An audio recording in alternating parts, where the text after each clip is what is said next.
KP PS மன்றத்தோடைய ஆஸ்தான வித்தகர் Abirami சேகரண்ணா KP ஜோதிடத்தை இன்னும் ஒருத்தர் கிளாஸ் நடத்திக்கிட்டு இருக்காங்க அப்படின்னாக்கா அதுக்கு மூல காரணமாக இருந்து செய்யக்கூடிய அபிராமி சேகரண்ணா அண்ணா வாங்கண்ணா. இந்த ரெங்கநாச்சியார் ஜோதிட சார் கொஞ்சம் செல்லெல்லாம் கொஞ்சம் சைலண்ட்டில் போட்டுங்க. ஏன்னா இங்கே கேட்குறதுக்கு 11 பேர், பேசுகிறதுக்கு 11 பேர் தான் இருக்கும்.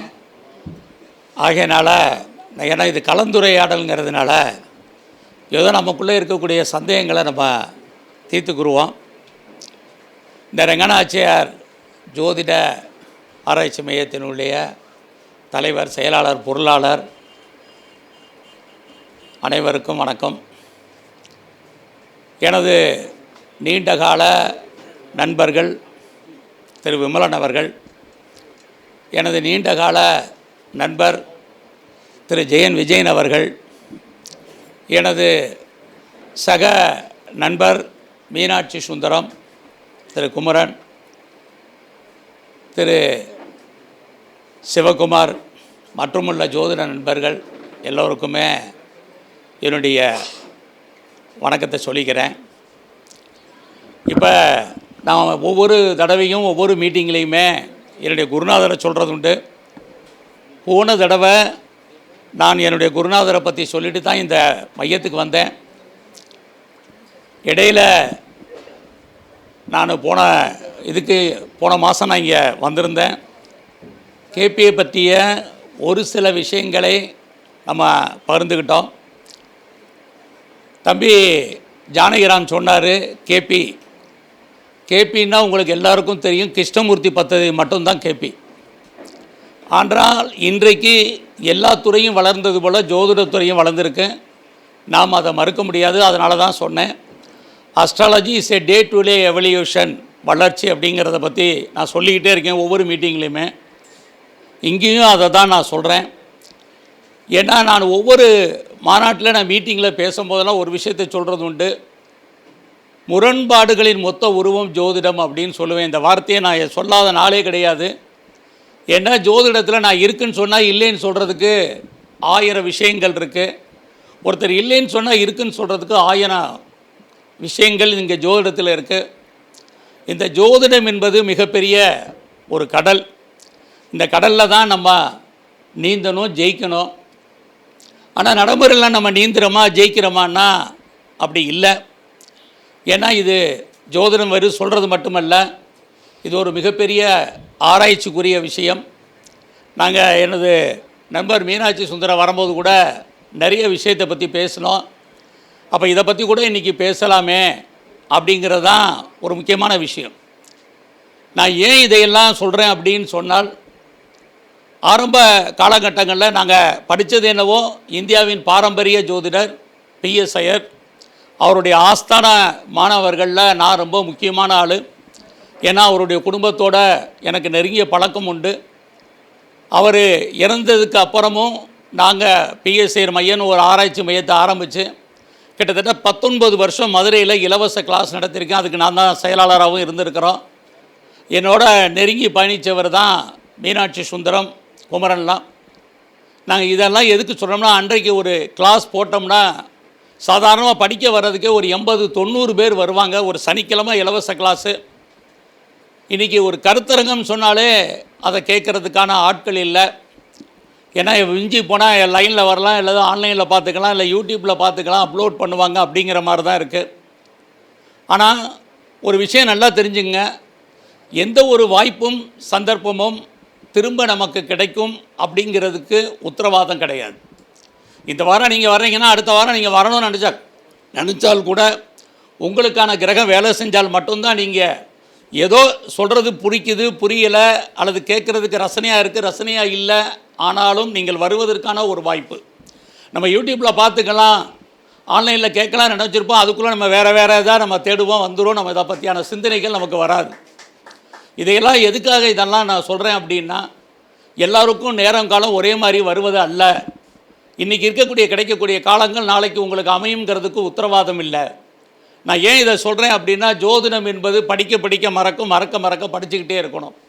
நீங்கள் டே டு டே நீங்கள் ஜோசியராக இருக்கீங்க அப்படின்னா, உங்களை நான் ஒவ்வொரு மாநாட்டில், நான் ஒவ்வொரு இடத்துல நான் போகும்போதும், நான் பேசும்போது இதுதான் நான் சொல்கிறேன்.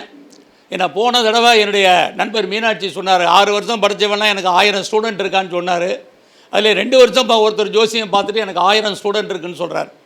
அது ஒரு ஜோசியர் எப்போ சொன்னாலும் மீட்டிங்கில் எனக்கு 1000 மாணவர்கள் இருக்குன்பார். இதெல்லாம் எந்த அளவுக்கு உண்மை போயின்னு உங்களுக்கே தெரியும். நாம் இன்னும் மாணவராக தான் இருக்கிறோம். என்னை பொறுத்த வரைக்கும் நான் இன்றைக்கும் ஐயாமே அஸ்ட்ராலஜராக, நான் அஸ்ட்ராலஜின்னு சொல்கிறத காட்டிலும் ஜோதிட மாணவர் சொல்கிறது தான் எனக்கு பெருமை. ஏன்னா இன்றைக்கு என்னுடைய அனுபவம் சுமார் 36 வருஷம். ஆனால் இன்றைக்கி நான் ஒவ்வொரு ஜாதகத்தை பார்க்கும்போதும் எனக்கு ஒரு அனுபவம் கிடச்சிக்கிட்டு தான் இருக்குது. ஒவ்வொரு ஜாதகத்தையும் நான் ஆராய்ச்சி கண்ணோட்டத்தை தான் பார்த்துட்ருக்கேன். இங்கே நான் சொல்ல வந்த விஷயம் என்ன அப்படின்னா, உங்களுக்கு எல்லாம் நிறைய பேருக்கு கேபியை பற்றி தெரியும்.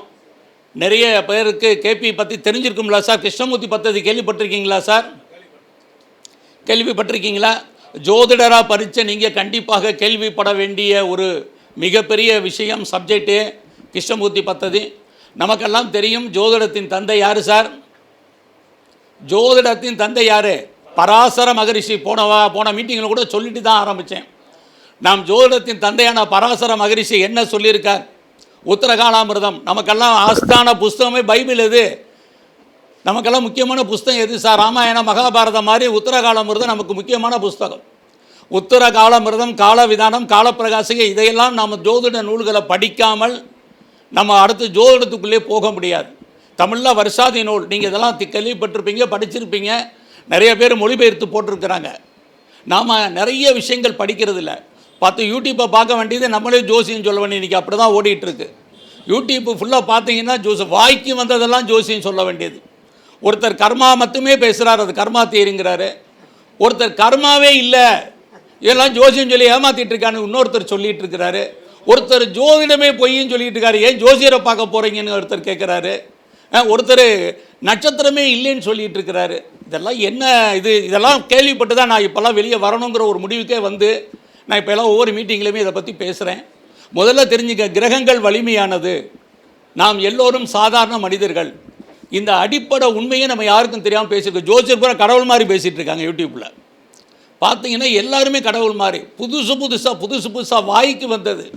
எந்த நூலில் சொல்லியிருக்கு, எங்கே சொல்லியிருக்கு, இல்லை நான் ஆராய்ச்சி பண்ணியிருக்கேன், எதுவுமே கிடையாது. நான் கண்டுபிடிச்சதான் பெருசு, நான் சொல்கிறதான் சப்ஜெக்டு, என்னுடைய பத்ததி தான் பெருசு, எதுவுமே கிடையாது.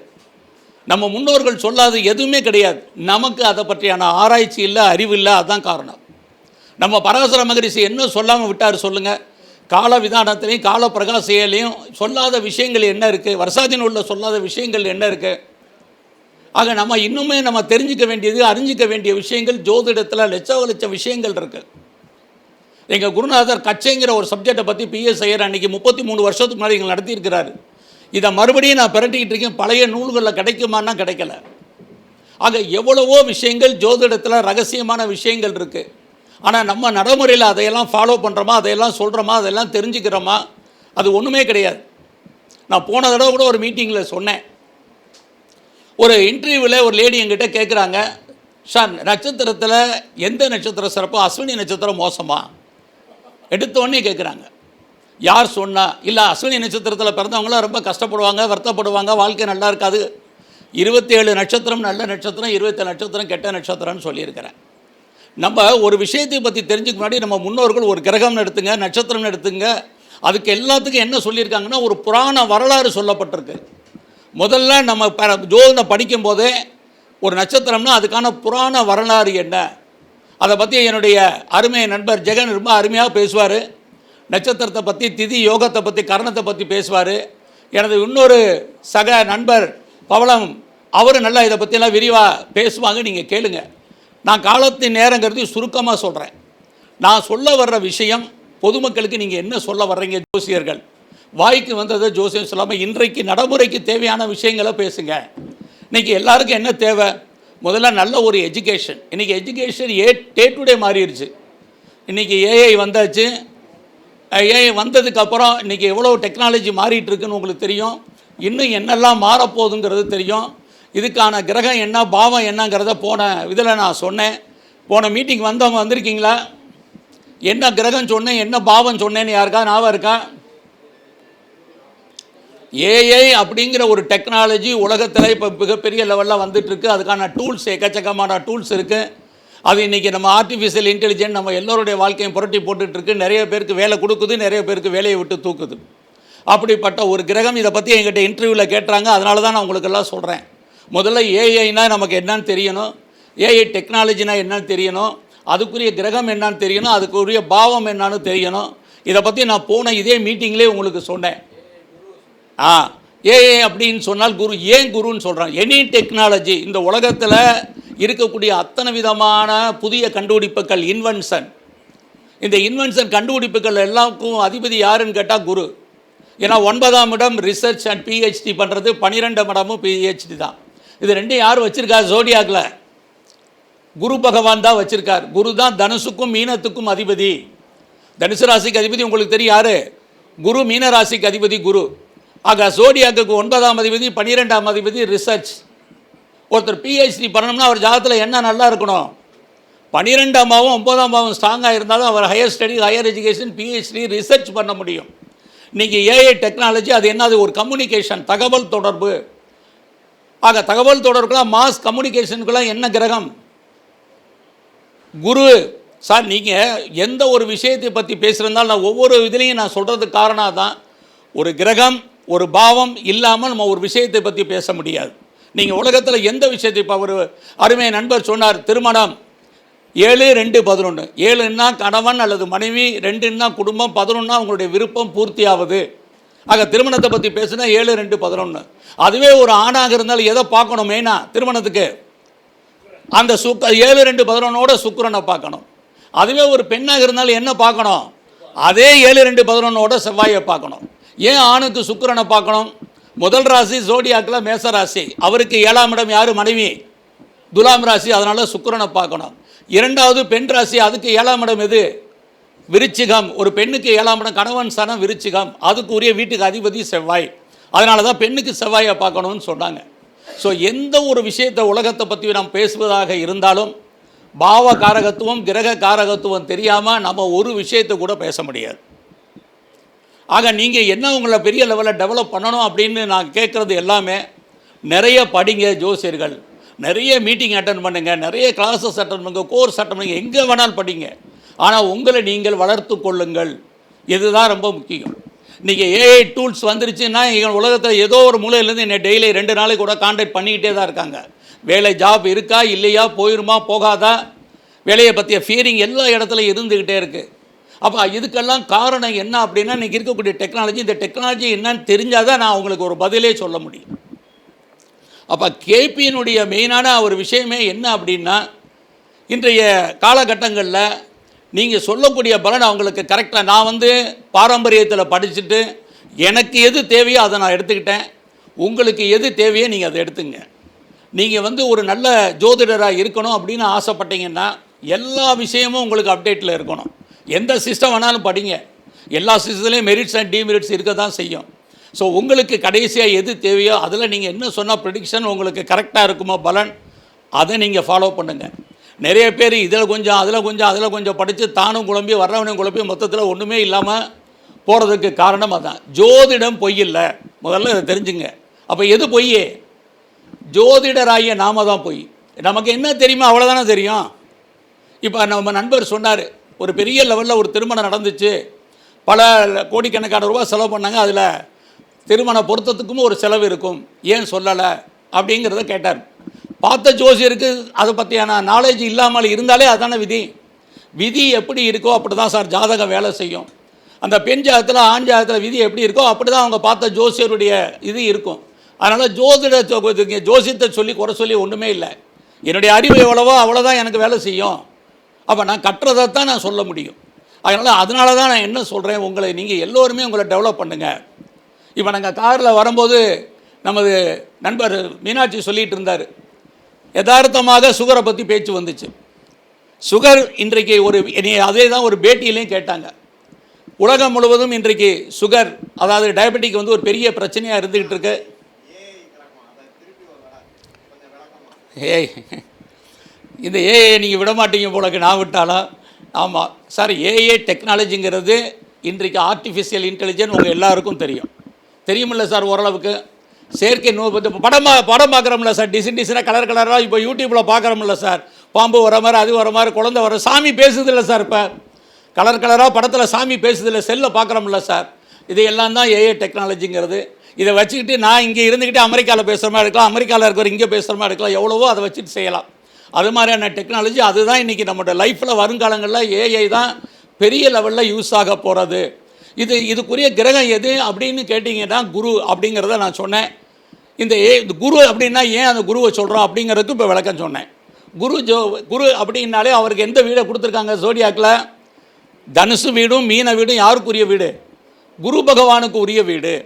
தனுசு அப்படின்னா என்ன அர்த்தப்பா? நம்ம கம்யூனிகேஷன், நம்ம இப்போ பேசுகிறேன், நீங்கள் எல்லாம் கேட்குறீங்க, இது எத்தனாம் பாவம் சார்?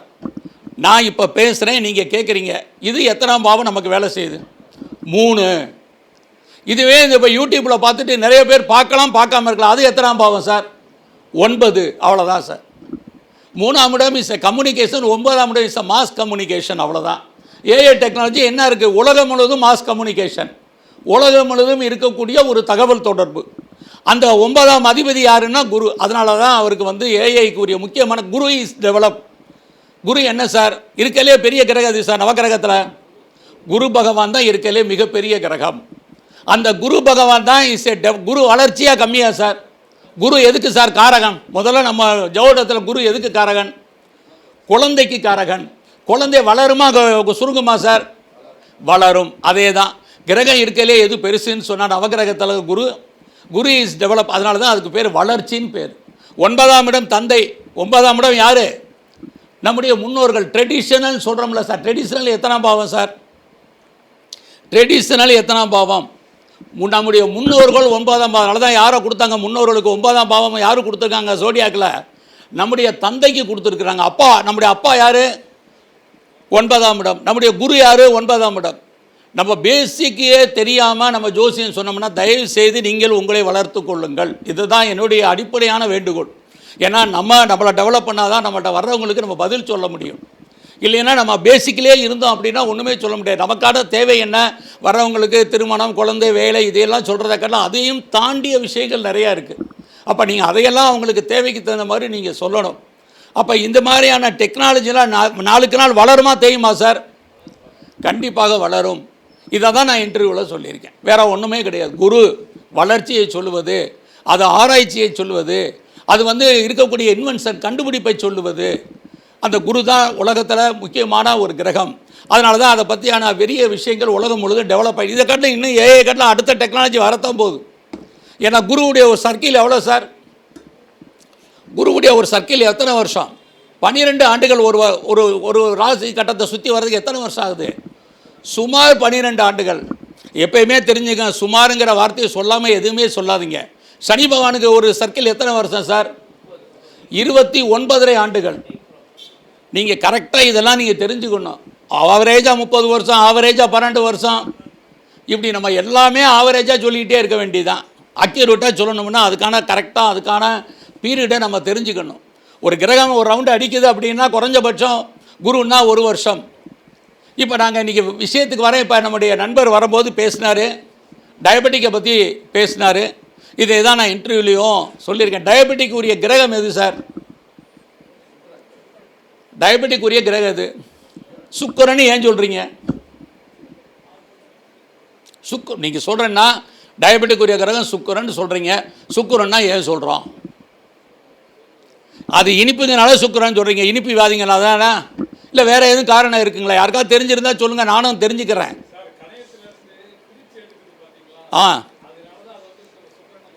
சரி, கணையத்துக்குரிய கிரகம் எது சார்? பேங்க்ரேட்டிக்குரிய கிரகம் அது. பொதுவாக நமக்கு டயபெட்டிக் ப்ராப்ளம் எதனால் வருது? கணையம் பேங்க்ரேட்டிக் ஏதோ ஒரு விதத்தில் பாதிக்கப்படுவதில்லை, வேலை செய்ய ஏதோ இருக்கனால என்ன வருது? டயபெட்டிக்குங்கிற ஒரு பிரச்சனை வருது. அதுக்கு உரிய கிரகம் அது. நீங்கள் நம்ம எல்லாருமே என்ன பேசிகிட்டு இருக்கோம்னா, சக்கரை வியாதி, இனிப்பு வியாதி, டயபெட்டிக் அப்படின்னு சொன்னால் எடுத்தோடனே நம்ம சொல்கிறது எதை சொல்கிறோம்னா சுக்கிரன். ஏன்னா அவர் இனிப்புக்குரிய கிரகம். அது அல்ல, சுக்கிரன் கிடையாது. மெயினாக குரு தான் மெயினான கிரகம். ஏன்னா நம்மளை கணையத்தை இயக்கக்கூடிய கிரகம் எது? நம்ம உடம்புல இருக்கக்கூடிய அத்தனை ஆர்கன்ஸ், இப்போ நம்ம டாக்டர்கிட்ட போகிறோம், ஹெல்த் இஷ்யூ அப்படின்னு சொல்கிறோம், அவர் என்ன சொல்கிறாரு? இம்பேலன்ஸ். எது இம்பேலன்ஸ்? நம்ம உடம்புல சுரக்கக்கூடிய அத்தனை சுரப்பிகள்லாம் ஏதோ ஒன்று இம்பேலன்ஸாக இருக்கிறனால ப்ராப்ளம் இருக்குது.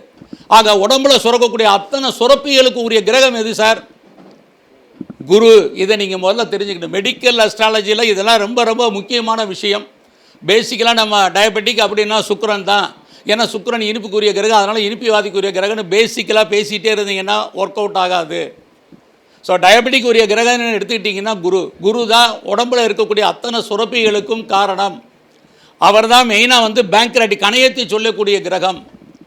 இந்த சுரப்பிகள் சுரக்கக்கூடியது எது சார்? இப்போ கிரகத்தை சொல்லிட்ட பாவம் வேணும்ல. நான் என்ன சொல்லியிருக்கேன்? ஒரு விஷயத்தை பற்றி, எந்த ஒரு விஷயத்தை பற்றி பேசுகிறதுனால என்ன வேணும்னு சொல்லியிருக்கேன்? ஒரு கிரக தொடர்பு, ஒரு பாவ தொடர்பு. இப்போ நம்ம டயபெட்டிக் என்ன பார்த்தோம்? குருங்கிறத பார்த்தோம். பாவம் என்ன பாவம் நமக்கு வேலை செய்யும்?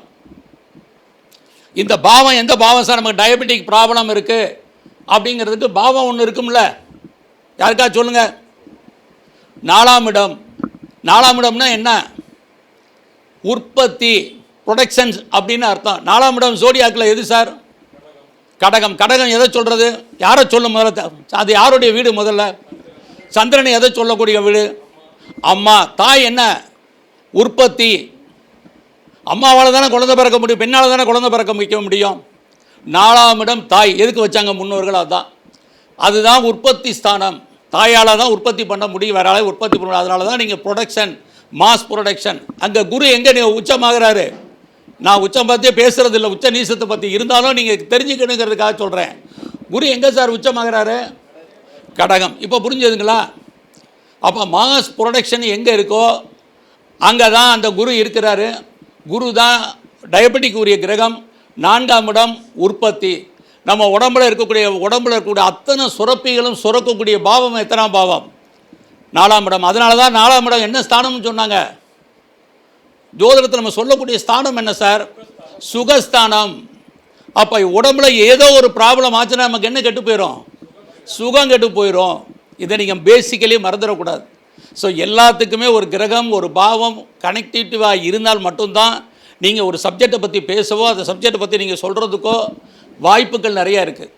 இல்லாமல் நம்ம வாய்க்கு வந்ததெல்லாம் ஜோசியம் சொல்லிக்கிட்டே இருந்தோம்னா கண்டிப்பாக நீங்கள் பெரிய சக்ஸஸ்ஃபுல் அஸ்ட்ராலஜராக வர்றதுக்கான வாய்ப்பு ரொம்ப ரொம்ப குறைவு. முதல்ல அவர் சொன்னார் 7-2-11 நம்ம ஜாதகத்தையும் நம்ம பார்க்கணும், நமக்கு திருமணமானதே பார்க்கணும் அப்படின்னு. அதனால் நீங்கள் ஒவ்வொரு ஜாதகத்தையும் ரிசர்ச் ஓரியன்டாக பாருங்கள். சும்மா மேம்போக்காக பார்த்தோம் அப்படிங்கிறது இல்லாமல் ஆராய்ச்சி மனப்பான்மையோடு நீங்கள் பார்த்தால் மட்டும்தான் நீங்கள் சக்ஸஸ்ஃபுல்லாக பண்ண முடியும். ஸோ நீங்கள் 4ஆம் இடம் அப்படின்னு சொன்னாலே நீங்கள் எப்போயுமே தெரிஞ்சுங்க. ஒருத்தர் இண்டஸ்ட்ரியல் ஆரம்பிக்கணும்னு சொன்னால் அவருக்கு என்ன பாவம் வேணும் சார்? ஒருத்தர் நான் இண்டஸ்ட்ரியல் ஆரம்பிக்கணுங்கிறார். பிஸ்னஸில் 2 இருக்குது சார், முதல்ல புரிஞ்சுக்குங்க. ஒன்று உற்பத்தி சார்ந்த ப்ரொடக்ஷன் சைடு, இன்னொரு சைடு என்ன? Sales side and service side. 2 தானே. ஒரு பொருளை உற்பத்தி பண்ணுறாங்க ஒருத்தங்க, இன்னொருத்தங்க என்ன பண்ணுறாங்க? சேல்ஸ் பண்ணுறாங்க, சர்வீஸ் பண்ணுறாங்க. ஆக 2. ஆக உற்பத்திங்கிறது எத்தனாம் பாவம்? இப்போ தான் சொன்னேன், ப்ரொடக்ஷன் 4ஆம் இடம். அது மாஸ் ப்ரொடக்ஷனாக இருந்தாலும் சரி, ஸ்மால் ப்ரொடக்ஷனாக இருந்தாலும் சரி, சின்ன விஷயமாக இருந்தாலும் சரி, அது உற்பத்தி 4. அப்போ சேல்ஸ் என்னவாக இருக்கும்? அதுக்கு 12ஆம் இடம் 3ஆம் இடம். 3ஆம் இடம் தான் உலகத்திற்கு அத்தனை விஷயங்கள், commission, agency, brokerage, contract, consultancy, transport, என்னென்ன விஷயங்கள் இருக்கோ இன்றைக்கி எல்லா விதமான சர்வீஸு எத்தனாம் பாவம்? 3ஆம் பாவம். இவ்வளோதான் சார், வெரி சிம்பிள். ஒரு ப்ரொடக்ஷன், ஒரு சேல்ஸு. ஒருத்தங்க பிஸ்னஸ் ஸ்டார்ட் பண்ணுறதா இருந்தாலே நீங்கள் என்ன பண்ண போகிறீங்கன்னு தான் எடுத்துன்னு கேட்கணும். ப்ரொடக்ஷன் சைடா, சேல்ஸ் சைடா? இதை நம்ம தெரியாமல் பிஸ்னஸ்னால் நமக்கு எதை எடுத்தாலும் நம்ம என்ன பாவத்தை பார்க்குறோம்? தொழில்னா 10ஆம் பாவத்தை மட்டும்தான் பார்க்குறோம். 10 மட்டும்தான் தொழிலா? 10 மட்டும்தான் தொழிலா? பிஸ்னஸ்ன்னு எடுத்துக்கிட்டிங்கன்னா 7ஆம் இடம் சொந்த தொழில், நீங்கள் பார்ட்னர்ஷிப்போடு பண்ணக்கூடிய தொழில். 3ஆம் இடம் சிறு தொழில் அல்லது சுய தொழில். 4ஆம் இடம் உற்பத்தி சார்ந்த தொழில். 10ஆம் இடம் மாஸ் ப்ரொடக்ஷன். நீங்கள் 10ஆம் இடம் தான் நீங்கள் பெரிய பெரிய ஒரு இண்டஸ்ட்ரியலிஸ்ட்டாக வர்றதுக்கான வாய்ப்புகள், பெரிய லெவலில் ஒரு தொழில் முனைவராக, ஆண்டர்பிரனராக வர்றதுக்கான வாய்ப்பு. இதெல்லாமே 10ஆம் பாவத்தோட தொடர்பு கொண்டால் மட்டும்தான் பெரிய லெவலில் அவர் வர்றதுக்கான வாய்ப்பு இருக்குது. இல்லைன்னா 10ஓட 11 அத்தோட அது ஒன்றா தான் நம்ம போயிட்டே இருப்போம். ஸோ நிறைய நீங்கள் படிங்க, நிறைய விஷயங்களை நீங்கள் உங்களை அப்டேட் பண்ணுங்கள். அப்படி இருந்தால் மட்டும்தான் நீங்கள் பெரிய லெவலில் சக்ஸஸ்ஃபுல்லாக பண்ண முடியும். ஏன்னா கேள்வி எங்கேருந்து யார்கிட்டருந்து எப்படி வேணாலும் வரும். அதை நம்ம சொல்கிறதுக்கு என்னவாக இருக்கணும்? தயார் நிலையில் இருக்கணும். அப்போ அதுக்கு நம்ம என்ன பண்ணணும்? நிறையா உங்களை டெவலப் பண்ணுங்கள், அவ்வளோதான். டெவலப் பண்ணுங்கன்னா நிறையா படிங்க, நிறைய மீட்டிங் அட்டன் பண்ணுங்கள். ஒவ்வொரு ஜாதகத்தையும் நீங்கள் என்ன பார்க்கணும்? ரிசர்ச் ஓரியன்டாக பாருங்கள். சும்மா மேலோட்டமாக ஒரு ஜாதகத்தை பார்த்தா நீங்கள் எந்த சிஸ்டத்தில் வேணாலும் பாருங்கள். ஏன்னா இப்போ எந்த சிஸ்டத்தையும் குறை சொல்கிற மாதிரி இல்லை. எல்லாருமே என் சிஸ்டம் தான் பெருசுன்னு சொல்கிற அளவுக்கு வந்தாச்சு. அதனால் நம்ம அதுக்குள்ளே போகலை. நீங்கள் எதில் வேணாலும் சொல்லுங்கள். எதுக்கெடுத்தாலும் பரிகாரங்கிற ஒரு வார்த்தையை விட்டுட்டு ஆகிற கதை என்னவோ முதல்ல அதை சொல்ல பழகுங்க. எடுத்தவுடனே ஒரு ஜாதகத்தை பார்த்த உடனே அதனுடைய மெரிட்ஸ் என்ன, டிமெரிட்ஸ் என்ன பார்த்த உடனே சொல்லுங்கள். இங்கே நாம் இப்போ நம்ம ஜானகி சொல்லிட்டார் கேபி அப்படின்னு. இன்றைக்கி கேபியை சொல்லக்கூடிய ஆட்கள் ரொம்ப குறைஞ்சிட்டாங்க. இப்போ வேறு கேபியெல்லாம் வந்தாச்சு. நான் சொல்கிறது ஒரிஜினல் கிருஷ்ணமூர்த்தி பத்ததி. கிருஷ்ணமூர்த்தி பத்ததி நான் அவருடைய நேரடியாக பார்க்கல. ஆனாலும் அவருடைய புஸ்தகங்கள், அவருடைய இதுகள், கோட்பாடுகள், கருத்துக்களை இன்றைக்கி வரைக்கும் நான் சொல்லிக்கிட்டு தான் இருக்கேன். ஏதோ ஓரளவுக்கு சக்ஸஸ்ஃபுல்லாக பண்ணிக்கிட்டு தான் இருக்கேன். அவருடைய மெயின் ஒரே ஒரு விஷயத்தை மாத்திரம் சொல்லிவிட்டு முடிக்கிறேன். அடுத்தடுத்து பேச வேண்டியது இருக்குது எல்லாரும். அவர் ரொம்ப பெரிய விஷயங்கள்லாம் சொல்லலை, ரொம்ப எளிமையாக சொன்ன விஷயத்தை தான் நான் சொல்கிறேன். அவர் நிறைய விஷயங்கள் சொல்லியிருக்கிறாரு. கிரகங்கள் வலிமையானது, கிரகங்கள் எப்பயுமே பொய் சொல்கிறதில்ல, அது கரெக்டான விஷயத்தை நமக்கு சொல்லும் அப்படின்னு சொல்லியிருக்கிறாரு. அது எல்லாத்த காட்டிலும் அவர் வளரும் பாவம் வளரா பாவங்கிற ஒரு விஷயத்தை எடுத்து பேசியிருக்கிறாரு. உங்களுக்கு போன மீட்டிங்கில் கூட நான் சொல்லியிருக்கிறேன். உபஜய ஸ்தானம் என்பது அவர் ஒன்றும் புதுசாலாம் சொல்லலை. நம்முடைய ட்ரெடிஷனலில் உபஜய ஸ்தானம்னா என்னன்னு சொல்லியிருக்கிறாங்க. நமக்கு தெரியும். உபஜய ஸ்தானம்னா என்ன சார்? 3, 6, 10, 11 உபஜயஸ்தானம். அது உபஜயம்னா வளர்ச்சின்னு அர்த்தம். அதனோட 1ஆம் இடத்தையும் 2ஆம் இடத்தையும் சேர்த்தாரு. ஆக இந்த 6 பாவங்கள் வளரும் பாவங்கள், பாக்கி பாவங்கள் வளரா பாவங்கள்னு சொன்னார். அவ்வளோதான், சிம்பிளாக. உங்கள் ஜாதகத்தில் யாருடைய ஜாதகத்திலெல்லாம் 1, 2, 3, 6, 10, 11 இந்த இடங்களில் கிரகங்கள் இருந்து இந்த கிரகங்கள் பெற்ற நட்சத்திர சாரங்களும் இந்த ஜாதகத்தில் உங்கள் கிரகங்களில் இருந்தால் நீங்கள் மட்டும் இல்லை, இந்த உலகத்தில் பிறந்த அத்தனை பேரும் வாழ்க்கையில் வெற்றி அடைவதற்கான வாய்ப்பு இருக்குங்கிறத சொன்னார். இதை நான் ஒரு எளிமையாக சொல்லிட்டேன். அதுக்காக 4, 5, 7, 9, 12 கிரகம் இருந்தால் ஜெயிக்கிறது இல்லையான்னு கேட்காதீங்க. எல்லாமே வேணும். 4ஆம் பாவம் கண்டிப்பாக வேணும். வீடு இருந்தால் தான் நம்மெல்லாம் வாழ்க்கை முடியும். ஸோ இந்த வீடுங்கிறதுக்குமே நிறைய அர்த்தம் இருக்குது, உங்களுக்கு தெரியும். இப்போ 4ஆம் இடம்னா பொதுவாக நம்ம பேசக்கூடிய விஷயம் என்ன சார்? நீ வீடு வண்டி வாகனம், முதல்ல அம்மாவை பற்றி பேசுகிறேன், இப்போ வீடை பற்றி பேசுகிறேன். 4ஆம் இடம்னா வீடு. சரி, நம்ம வீடுங்கிறதுக்கு நம்ம என்ன சொல்லுவோம் இங்கிலீஷில்? ஹவுஸு. இன்னொரு வார்த்தை இருக்கே 4ஆம் இடத்துக்கு, ஹோம். நான் இதை ஒவ்வொரு தடவையும் நான் சொல்லியிருக்கேன், போன தடவை சொல்லியிருக்கேன் நினைக்கிறேன். ஹவுஸுக்கும் ஹோமுக்கும் என்ன டிஃப்ரென்ஸு சார்? 4ஆம் இடம் ஹவுஸுன்னு சொன்னீங்க, 4ஆம் இடம் ஹோம்னு சொல்கிறீங்க. இந்த ஹவுஸுக்கும் ஹோமுக்கும் என்ன டிஃப்ரென்ஸு? இல்லை, ஏன் இப்போ இந்த இடத்துக்கு சொல்கிறேன். 2ஆம் இடம்னா என்ன சார்? அப்போ 4ஆம் இடம் வீடுங்கிறீங்க, அதுக்கு கேட்டால் அம்மா அப்பா பொண்டாட்டியோடு இருந்தால் இதுங்கிறீங்க. 2ஆம் இடம்னா குடும்பங்கிறீங்க. எது குடும்பம் சார்? நான் விளையாட்டுக்களை ஜோதிடம் மிகப்பெரிய ஒரு கடல். நீங்கள் ஒவ்வொரு விஷயத்தையும் ஆராய்ச்சி பார்க்கணும். 2ஆம் இடம் நம் குடும்பத்தோடு மனைவி, மக்கள், அம்மா அப்பா, உறவினர்கள், குழந்தைகளோடு இருப்பது 2ஆம் இடம். இதை எப்பயுமே மறந்துடாதீங்க. 4ஆம் இடம் என்பது வீடு, அதுதான் நம்ம ஹோம். 4ஆம் இடம் என்பது வீடு. நம்ம காலையில் வேலைக்கு போய்ட்டோம் அல்லது நைட்டு வேலைக்கு போய்ட்டோம், வீட்டில் போய் அடையிறது அது 4ஆம் இடம். நமக்குன்னு சொந்தமாக ஒரு வீடு இருக்கும் பாருங்கள், அதுதான் ஹோம். உங்களுக்கு நம்ம ஹோம், நமக்கு சொந்தமாக வீடு இருக்கிறதா ஹவுஸ். நம்ம எல்லார்ட்டும் என்ன கேட்குறோம்? உங்களுக்கு ஓன் ஹவுஸ் இருக்கான்னு கேட்குறோமா? அங்கே யார்கிட்ட ஓன் ஹோம் இருக்குதுன்னு கேட்குறோமா? என்ன கேட்குறோம் சார்? ஹவுஸ் இருக்குந்தாங்க. அப்போ ஹவுஸுங்கிறது எல்லாருக்கும், இங்கே இருக்கிறவங்க எல்லாருக்குமே வீடு இருக்குது. சொந்த வீட்டில் இருக்கலாம், வாடகை வீட்டில் இருக்கலாம், லீஸுக்கு இருக்கலாம், அதெல்லாம் நம்ம இங்கே எல்லாருமே இருப்போம். அது 4ஆம் இடம். இங்கே எத்தனை பேருக்கு சொந்த வீடு இருக்குது? அப்போ அந்த 4ஆம் இடத்துல சொந்தமாக இருக்கக்கூடிய வீடு தான் ஓன் ஹவுஸு தான், அதுதான் ஹவுஸு. பாக்கி எல்லாருக்குமே ஏதோ ஒரு விதத்தில் நம்ம எல்லாம் எங்கே இருக்கோம்? ஏதோ ஒரு வீட்டில் இருக்கோம். அது குடிசை வீடோ, ஓட்டு வீடோ, அப்பார்ட்மெண்ட்டோ, எதுலேயோ ஒன்றில் இருக்கிறோம். இண்டிவிஜுவல் ஹவுஸ்லேயே, வில்லாஸ்லேயே இருக்கும். ஸோ இந்த 2ஆம் இடம்னா குடும்பம், 4ஆம் இடம்னா வீடு, 4ஆம் இடம்னா வேலைக்கு போயிட்டு வர்றது வீடு, 4ஆம் இடம்னா பெர்மனெண்ட் ஓன் ஹவுஸ், சொந்தமாக இருக்கக்கூடிய வீடு. இந்த பேசிக் டிஃப்ரென்ஸ் தெரிஞ்சால் தான் நம்ம அடிப்படையே பேச முடியும். எல்லாருக்கும் வீடு வண்டி வாங்கின யோகம் இருக்காது சார், இல்லையா? சொல்லுங்கள், இருக்கா இல்லையா சார்? நம்ம நினச்சா பஸ்ஸில் வர்றோம், நினச்சா ஒரு வாடகை டாக்ஸியில் வர்றோம், நினச்சா 2 வீலரில் வர்றோம். அப்போ எல்லோருக்குமே நமக்கு ஏதோ ஒரு வெஹிக்கிள்ஸ் வண்டி வாங்கினக்கூடிய இது இருக்குல்ல. ஆனால் நமக்கு சொந்த வண்டி இருக்கா? சொந்த காரில் வந்தோமா, சொந்த இதில் வந்தோமா தானே பார்க்கணும். அப்போ அது எத்தனை? 4. சார் ஒவ்வொரு ஜோதிடத்திலையும் ஒவ்வொரு விஷயமும் நம்ம ரொம்ப டீப்பாக அனலைஸ் பண்ணால் மட்டும்தான் ஒரு சக்ஸஸ்ஃபுல்லான அஸ்ட்ராலஜராக வர முடியும். இல்லைன்னா நம்ம வாய்க்கு வந்தது நம்ம சொல்லிகிட்டே இருக்க வேண்டியதுதான். ஸோ எல்லோரும் அடுத்தடுத்து நிறைய பேசுகிறதுக்கு ஆள் ரெடியாக இருக்கிறாங்க, ஜோதிடர்கள் காத்துட்ருக்குறாங்க. ஆக மற்றவங்களுடைய டயத்தை நான் எடுத்துக்கிறாமல் இந்த வாய்ப்பு, சந்தர்ப்பங்கள், சூழ்நிலைகள் நமக்கு கொடுத்த எல்லாம் வல்ல அன்னை அகிலாண்டேஸ்வரிக்கு என்னுடைய வணக்கத்தை தெரிவித்து, மீண்டும் ஒரு நல்லதொரு சந்தர்ப்பத்தில் வாய்ப்பு இருந்தால், அன்னை அபிராமியுடைய அனுக்கிரகம் இருந்தால் மீண்டும் உங்களை சந்திக்கிறேன். நன்றி, வணக்கம்.